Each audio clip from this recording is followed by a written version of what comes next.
Assalamualaikum warahmatullahi wabarakatuh. Perkenalkan nama saya Yulis Mesaroni, semester 3 Prodi PGSD. Di sini saya akan membacakan tentang tugas individu, yaitu rencana pengelolaan media pembelajaran di kelas sekolah dasar. Pertama, saya akan membacakan identitas rencana. Nama sekolahnya yaitu SDN Seman 1, kelas 5, semester genap tahun pelajaran 2024 atau 2005. Jumlah siswa yaitu 25 orang yang terdiri dari 15 laki-laki dan 10 perempuan. Wali kelasnya yaitu Ibu Maisyara SPD. Tema pembelajarannya yaitu kebudayaan dan identitas bangsa yang meliputi kurikulum merdeka. Mata pelajaran yang terintegrasi yaitu ada 5. Yang pertama itu IPS, Bahasa Indonesia, PKN, Seni Budaya, dan Bahasa Daerah. Tujuan umum pengelolaan, yang pertama itu pengelolaan media pembelajaran di kelas 5 SD Semaan 1 bertujuan untuk menjamin media pembelajaran tersedia, terpelihara, dan mudah diakses oleh guru dan siswa. Kedua yaitu membutuhkan kemandirian dan bertanggung jawab siswa dalam pemanfaatan serta merawat media.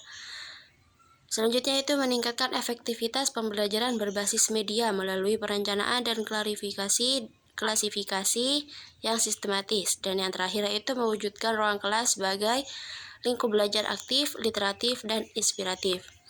Adapun selanjutnya yaitu masuk pada daftar inventaris media pembelajaran. Di sini saya menggunakan 15 media. Yang pertama itu buku cerita bergambar, masuk pada jenis media visual. Bidang penggunaannya itu Bahasa Indonesia dan IPS. Kondisinya baik, sumber pengadaannya sekolah, lokasinya ada di rak baca. Yang selanjutnya itu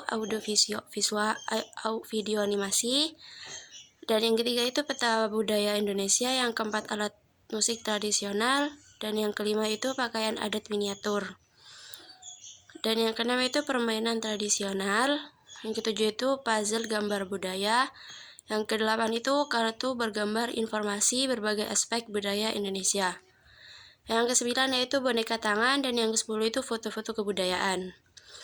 Yang ke-11 itu komik strip atau kisah toleransi persatuan. Yang ke-12 itu yaitu lagu-lagu daerah, dan yang ke-14 yaitu aplikasi edukasi atau kotak misteri budaya. Dan yang 14 yaitu proyek kolase budaya, dan yang terakhir itu website kebudayaan atau visual tour museum budaya. Di sini bisa dilihat seperti yang tadi dijelaskan. Yang pertama, jenis medianya sudah saya cantumkan, bidangnya, kondisi, dan juga sumber pendanaan, dan juga lokasinya berada di mana saja. Langsung masuk pada yang ketiga yaitu yang keempat yaitu klasifikasi media berdasarkan jenis dan fungsinya.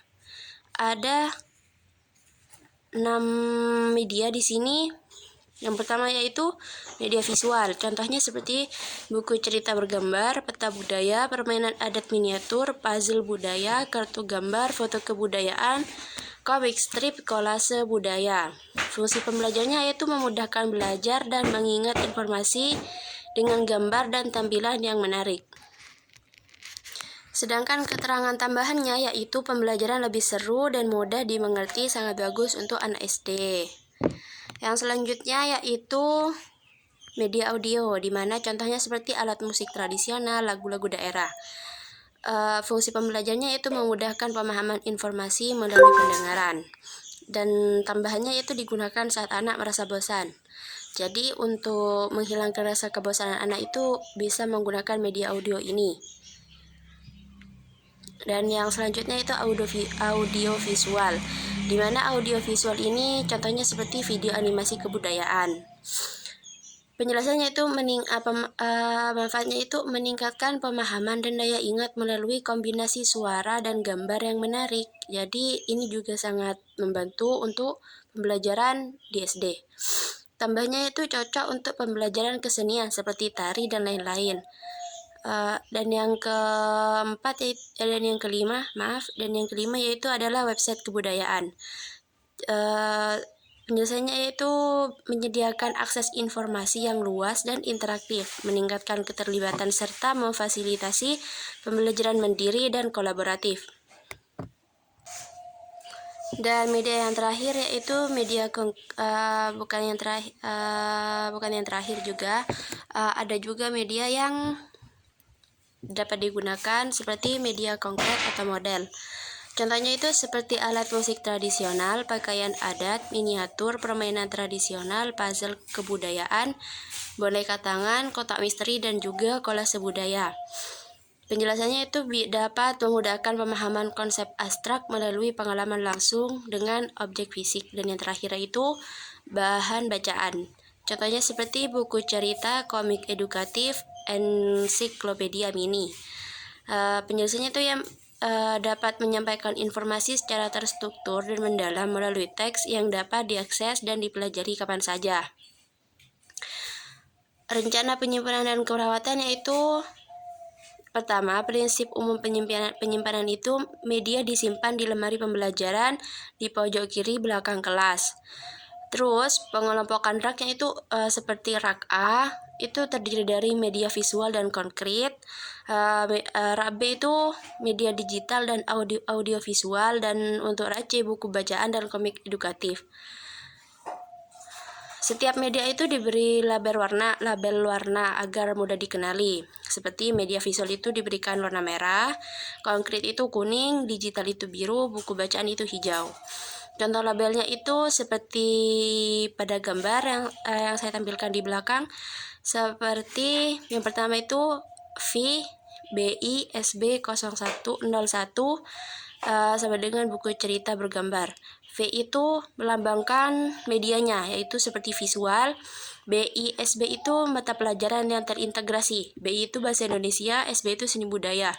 01 itu angkanya. Nah, seperti itu contohnya. Ada 15, saya sudah tampilkan.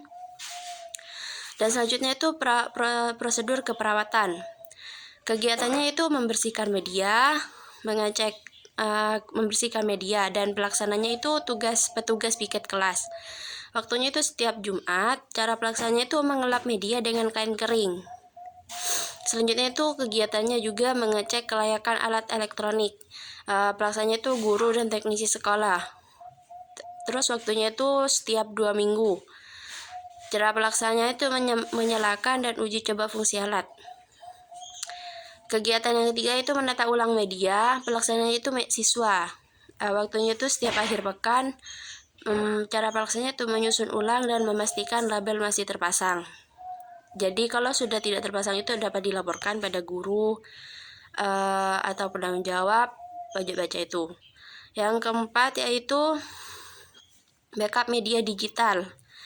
Pelaksananya itu guru wali kelas. Waktunya itu setiap tema selesai. Cara pelaksananya itu simpan di cloud dan flash disk.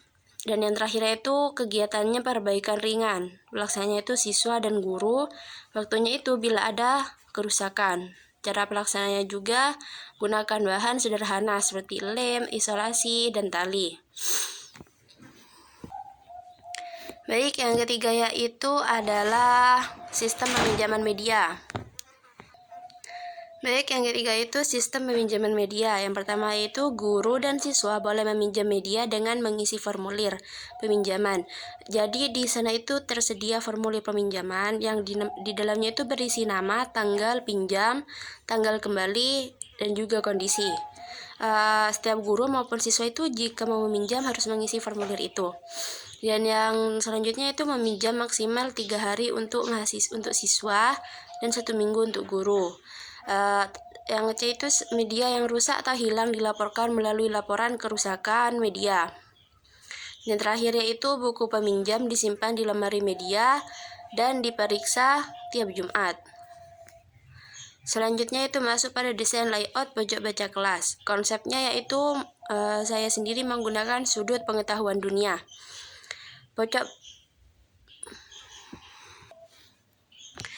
Masuk selanjutnya yaitu desain layout pojok baca kelas. Di sini saya menggunakan konsep sudut pengetahuan dunia.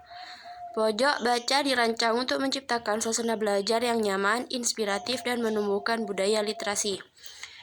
Spesifikasinya yaitu komponennya, lokasinya berada tepat di sudut kanan depan kelas dekat jendela. Ukuran areanya 2 x 2 meter. Perabotannya yaitu yang tersedia ada rak buku kayu 3 tingkat, meja baca kecil, bag, dan karpet hijau. Koleksi bukunya yaitu kurang lebih 150 buku seperti cerita anak, komik budaya, buku suku, biografi tokoh nasional. Dekorasinya yaitu kutipan motivatif, kutipan motivatif mengenal bangsaku dan buku dengan buku lukisan hasil karya siswa dan juga tanaman mini. Sistem warna buku itu label warna hijau cerita, kuning non-fiksi, biru komik edukatif. Jadi di sistem warna buku ini berlabel. Yang warna hijau itu untuk buku cerita, yang warna kuning itu labelnya untuk non-fiksi, sedangkan yang biru itu untuk komik edukatif. Aturan penggunaannya itu siswa boleh membaca di pojok baca 15 menit sebelum jam pelajaran dan 15 menit setelah istirahat kedua. Dan yang terakhir itu kegiatan literasi, baca dan cerita kembali, tukar buku cerita mingguan.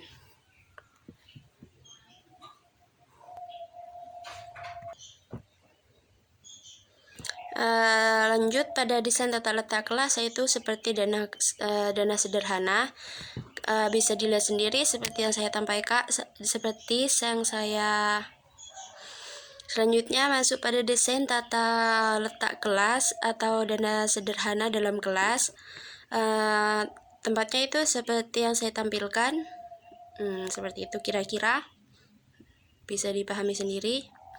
Selanjutnya masuk pada strategi melibatkan siswa dalam pengelolaan media. Tujuannya yaitu mengembangkan kesadaran tanggung jawab bersama terhadap fasilitas belajar. Yang kedua itu menanamkan nilai gotong royong dan peduli lingkungan belajar. Dan yang terakhir yaitu mendorong kreativitas siswa dalam perbuatan media pembelajaran sederhana. Program dan aktivitasnya yaitu programnya piket media harian, dibentuk seperti piket media harian. Bentuk kegiatannya itu membersihkan, menata ulang, memeriksa label. Waktu pelaksanaannya itu setiap hari, penanggung jawabnya itu tim piket media atau siswa yang berpiket. Programnya yaitu program yang kedua yaitu inventaris mini. Bentuk kegiatannya itu mencatat media baru dan melaporkan kondisinya kepada guru. Waktu pelaksanaannya yaitu setiap akhir bulan dan penanggung jawabnya itu ketua kelas dan sekretaris. Program yang ketiga yaitu proyek media dari siswa. Bentuk kegiatannya itu membuat media sederhana dari bahan bekas seperti poster dan model begitu. Waktu pelaksanaannya itu setiap tema. Penanggung jawabnya itu guru dan siswa. Program yang keempat yaitu petugas pojok baca.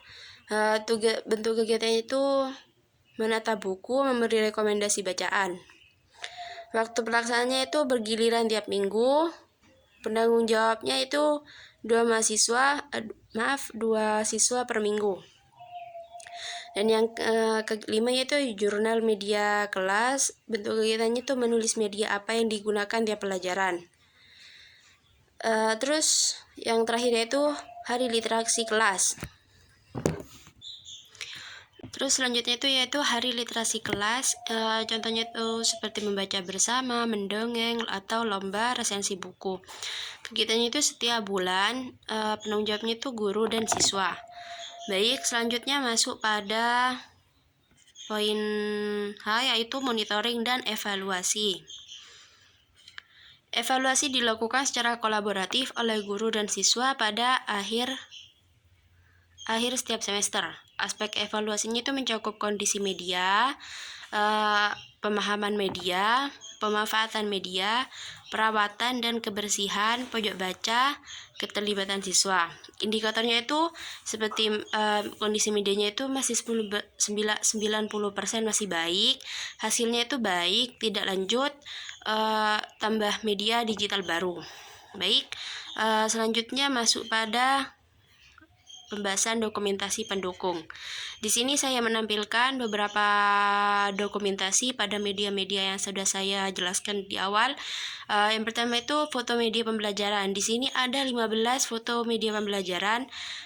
Contoh-contohnya seperti ada di gambar. Bisa dilihat sendiri, ada permainan tradisional, ada alat musik tradisional, ada juga kartu kebudayaan, seperti ini. Dan yang kedua itu foto lemari media dan sistem pelabelan warna. Di sini sudah jelas ada warna-warnanya. Dan yang ketiga itu sketsa tata ruang pojok baca, kurang lebih seperti ini. Lanjut pada yang keempat yaitu lembar inventaris media format Excel atau manual. Contohnya seperti yang saya tampilkan juga, bisa diteliti juga. Dan selanjutnya masuk pada yang kelima yaitu contoh formulir peninjauan media. Yang kelima yaitu contoh formulir peninjauan media. Yang isinya yaitu seperti di gambar. Ada nama peminjam, kelasnya, tanggal peminjaman, kode media, nama media, tanggal pengembalian, tanda tangan peminjaman, dan tanda tangan petugas. Seperti itu. Dan yang keenam yaitu contoh jurnal penggunaan media harian, seperti yang sudah tertera di gambar ya. Dan yang terakhir yaitu jadwal piket media mingguan. Contohnya seperti ini. Masuk pada akhir yaitu penutup. Rencana pengelolaan media pembelajaran di kelas 5 SD SMA 1 ini disusun untuk menjadikan media pembelajaran sebagai aset belajar yang hidup.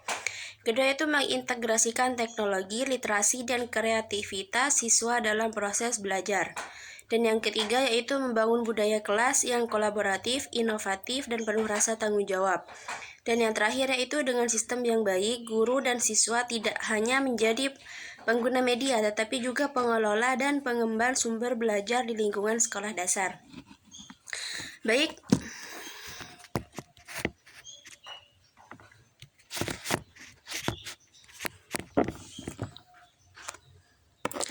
Baik, dari yang kelima yaitu masuk pada yang kelima yaitu contoh formulir peminjaman media.